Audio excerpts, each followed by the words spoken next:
Muy buenos días tengan todos ustedes, estimados y queridos alumnos. Bienvenidos a la Universidad Virtual de Chilay. Vamos a continuar viendo qué les parece este curso de biodescodificación. En este módulo número 38 vamos a ver la noción del miedo. ¿Tú alguna vez has tenido miedo? Miedo al fracaso, miedo a la enfermedad, miedo a que los demás se den cuenta de tu minusvalía. Hay muchísimos miedos, a la oscuridad, a la soledad. Pues parte de estos miedos los vamos a ver el día de hoy.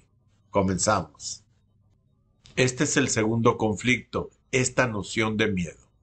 El miedo es una emoción fundamental. Sin ella nos moriríamos muy rápido, porque es el miedo el que nos va a impedir saltar del muro. Si nos atrae volar o saltar al vacío.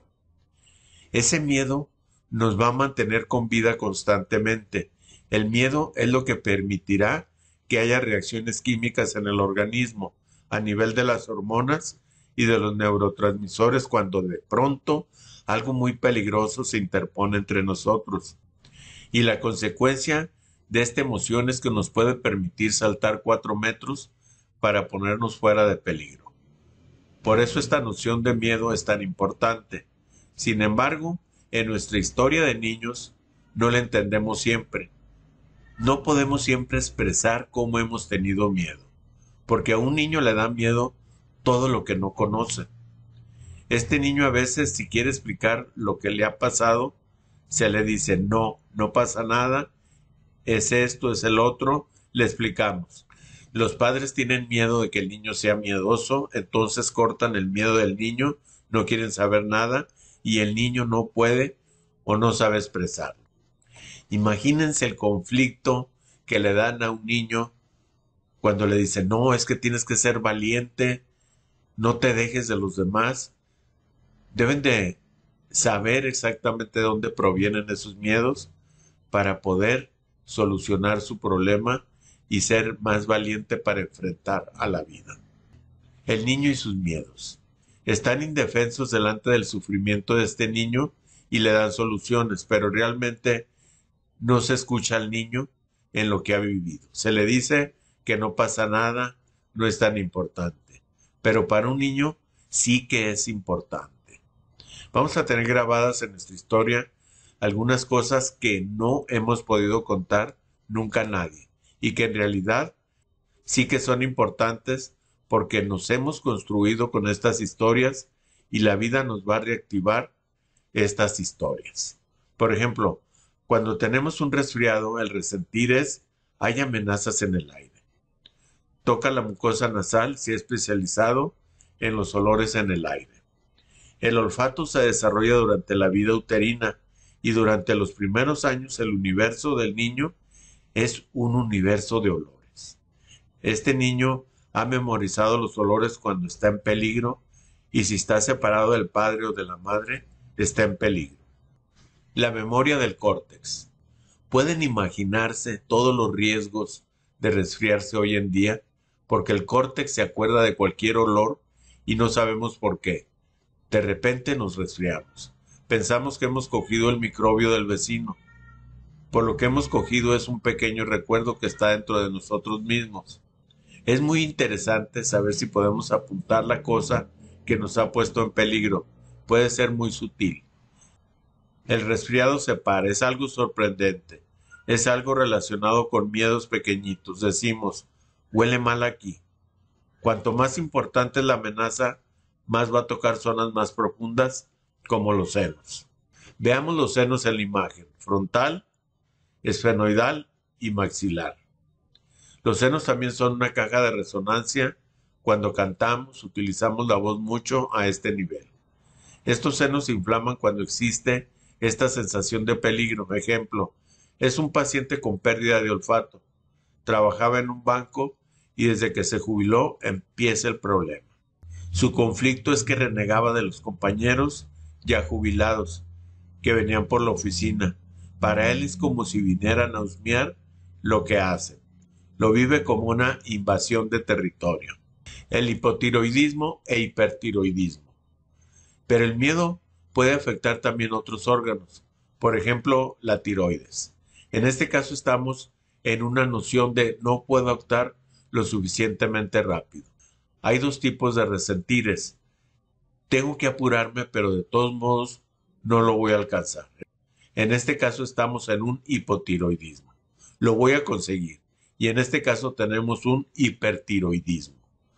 La tiroides está asociada con el tiempo porque es como un director de orquesta de todo el metabolismo y hace que podamos actuar rápido cuando es necesario. Alrededor de la tiroides siempre habrá esta noción de tiempo, como ya lo hemos visto a nivel del tronco cerebral. Ahora vamos a hablar un poco de tumor en la tiroides. La volvemos a encontrar a nivel del córtex porque tiene en parte un origen ectodérmico en el aspecto de canales excretores. Los canales de la tiroide ya no existen realmente, pero las células que están asociadas con estos canales y que transmiten las hormonas tiroideas tienen un origen ectodérmico. Hay una noción de no actúo suficientemente rápido. Está en polaridad femenina. Veamos un ejemplo de un paciente que tiene un tumor en la tiroides, conflicto doble, conflicto de tiempo y conflicto de miedo por delante a una situación muy problemática. Esta paciente vive una situación con su marido, que es que éste tiene problemas con el alcohol. Lleva mucho tiempo luchando para que lo deje o que sea más cuidadoso y nada de nada. El conflicto desencadenante fue en la comunicación de su hijo. Esta señora tenía mucho miedo de que su marido diese un espectáculo por no saber beber. A los pocos meses ella se notó un bulto en la tiroides que era cáncer. Hablando de miedos. Otro miedo es que el que llamamos miedo por la nuca, es decir, miedo de algo que está por detrás de nosotros y este miedo va a afectar la retina. El nervio óptico se divide en dos hemirretinas. Entenderán por qué hay en esta situación de miedo detrás. Acuérdense que los nervios, lo que rige los ojos está por detrás, en el parietal. Ejemplo de un paciente. Un día tuvo que trabajar con un paciente que tenía problemas de degeneración de la retina y no tenía este resentir de miedo en la nuca. En cambio, en cada consulta le hablaba de la muerte de su hijo. Un día en la consulta le pidió que describiera a su hijo muerto, porque sufría un horrible accidente de moto. Chocó con un jabalí y su cara se volvió muy afectada. Él no quería ver más la cara de su hijo, quería cegarse a esta imagen. Me decía, son imágenes que yo tengo detrás de la cabeza. Esta sensación es efectivamente un miedo atrás, pero eran miedos a estas imágenes. Todo el trabajo fue que volviera a ver la cara de su hijo que había escondido atrás. En algunos momentos tenía el sentimiento de torturarlo, porque le hizo dibujar a su hijo, pero al final algo se ha curado, porque sentía vergüenza de rechazar esta imagen de su hijo. Alguna vez se rehabilitó porque los síntomas desaparecieron. ¿Se fijan cómo todo está relacionado? El miedo a las enfermedades. Con esta sensación de miedo en la nuca hay que estar muy atentos al lenguaje y a la representación de cada persona. Otro miedo es el miedo a la enfermedad, que va a afectar lo que son los ganglios nobles, se llaman así, porque están en la parte alta del cuerpo. Según la cultura judeocristiana que creó nuestra civilización, la parte alta del cuerpo es noble y la baja es mala. No hay que ocuparse, el miedo a la enfermedad está muy presente. Antes se morían de enfermedades que ahora se curan. El descubrimiento de la penicilina permitió superar enfermedades que antes eran mortales. Pero en toda la historia transgeneracional hay antecedentes de personas que han muerto de enfermedad. Verán que hay duelos que no pueden hacerse porque biológicamente un niño no tiene que morir antes que sus padres. Y también son los duelos de los padres que tienen niños pequeños. Un niño que pierde a su madre con 2 años pierde el mundo. Hay un desmoronamiento alrededor de esta muerte. Se puede crear la idea de que la enfermedad es mortal. Es una creencia muy inconsciente y muy limitante, pero mucha gente tiene este miedo. Es bastante revolucionario decir que la enfermedad es una solución de supervivencia y no es tan fácil aceptarlo. Un aspecto que es interesante revisar en sí mismo es ¿qué representa la enfermedad para mí?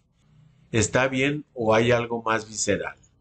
Esta es una cuestión que cada uno puede hacer en un plano intelectual. A menudo escucho, no, a mí no me da miedo la enfermedad. Si le preguntas, ¿y si es tu hijo el que está enfermo? Dice, pero esto no es lo mismo. Pero si es lo mismo, este miedo a la enfermedad podemos vivirlo por proximidad. El ser que quiero y tengo que proteger está enfermo y es peor que si yo misma estuviera enferma. Este miedo a la enfermedad no solo toca a la persona, también puede afectar a su hijo o a sus padres.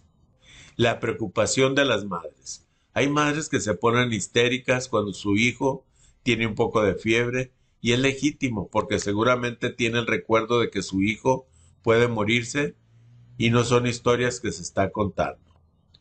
Tiene este recuerdo porque ha existido en un nivel transgeneracional y sigue actual en ella. Este recuerdo no ha sido revisado ni limpiado. Merece una consulta y el niño no enfermará tanto. Ahora ustedes piensen bien cuáles son sus miedos, redacten esos miedos, piensen desde dónde comenzaron para que se empiecen a curar a través de la biodescodificación. Es todo por hoy, nos vemos en el próximo módulo, que Dios me los bendiga. Bye.